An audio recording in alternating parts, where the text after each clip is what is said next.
coronavirus has challenged the world's sense of emotional wellness. And there's a new term being used that's describing people's mental health, and it's called languishing. So today we're going to discuss the intersection of grief and languishing. Please join our Grievolution community, where we explore all things grief while we offer support to one another. Subscribe and turn on the notifications so that you'll know every time we're talking about a different aspect of grief, and together we'll be able to do grief differently. Hello, my name is Jo McRogers, and I am a therapist who has dedicated my private therapy practice for many years to supporting grief. These past numbers of months during the pandemic have been filled with grief. There is the diffuse grief that everybody has experienced during these times, and then there's the acute grief for those who have lost a loved one during the pandemic times. This video is going to explore what happens when grief meets pandemic times, and then at the end of the video I'm going to be sharing with you what my concerns and worries are about delayed grief. I'm going to begin today's exploration with a definition of languishing, and know that if you want to read more about the article that references that term languishing, I've included a link in the description of this video below. So, languishing is first defined by what it is not. Languishing is not burnout, because people are still feeling a sense of energy. Languishing is not depression, because people are still feeling a sense of hope. I think this is true right now as case counts are lowering, vaccines seem to be offering people hope, and restrictions seem to be lifting. So hope is very prevalent right now. What languishing does include is a sense of diminished joy and an increased sense of aimlessness. So have a look around with all the people in your world and how many people are living in this languishing place without even being aware of it. What else languishing includes is a sense of a collective experience. There's been a lot of messaging about we're all in this together. So it leads us to believe that we are all having a collective, diffuse grief experience. The other thing that it brings is a state of vigilance. The pandemic brings a state of vigilance in terms of stay home and be safe, then go out and be safe.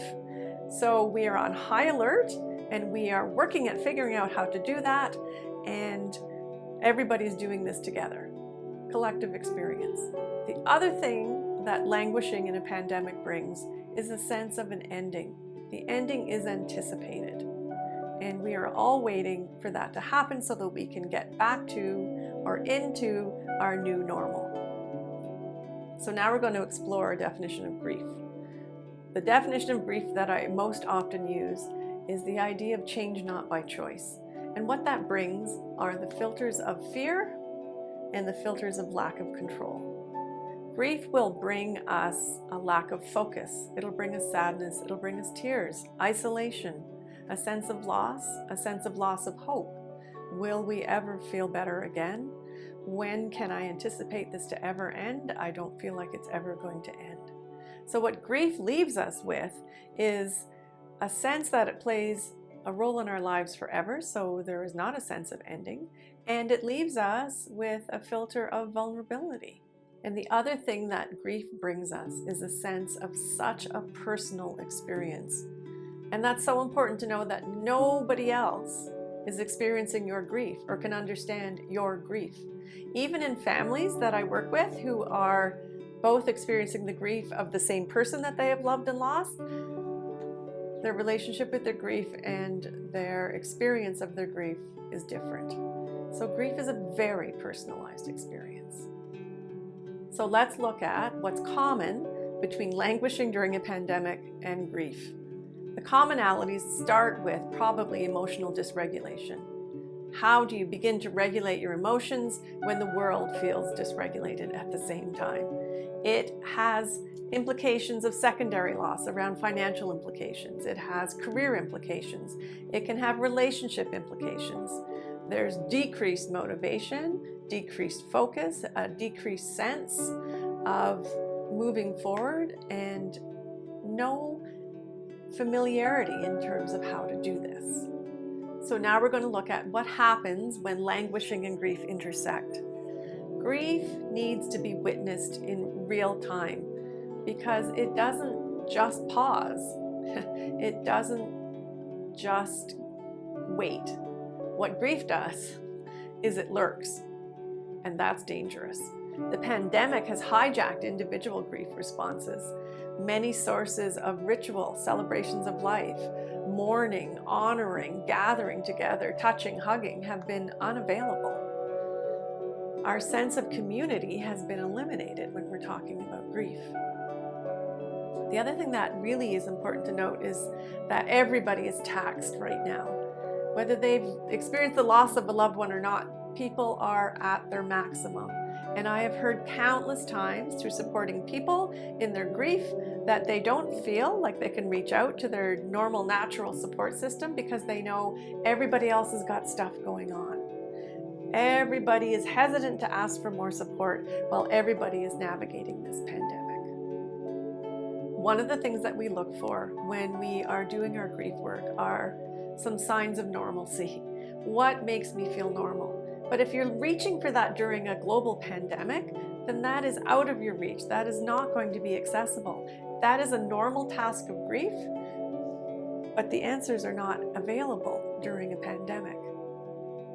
If you have lost a loved one, a friend, an acquaintance, a colleague during this pandemic, then know that it is very likely that your grief has been hijacked. Your grief is now protracted in terms of time, and the trajectory of your grief has been altered. So if you have lost somebody during this pandemic, please put a comment below in terms of how you feel your grief has been influenced during this pandemic. It's important that we're able to support one another so that we can take away some of the isolation of grieving during a pandemic. So I look forward to your comments and questions that I might be able to answer. So what do we need to be aware of? Well, what I want to say is that you cannot outrun grief. So please do not feel that although the loss occurred 16 months ago or 10 months ago or 4 months ago, please do not assume that your grief is done. Please do not assume that your grief is done with you either. Do not let your grief be lost. I worry that people are diffusing, diluting their grief during a global pandemic, and what's going to happen is it's going to loop around and come back and find you in a very painful way. Please do not buy into the illusion that your grief is gone. That's so dangerous.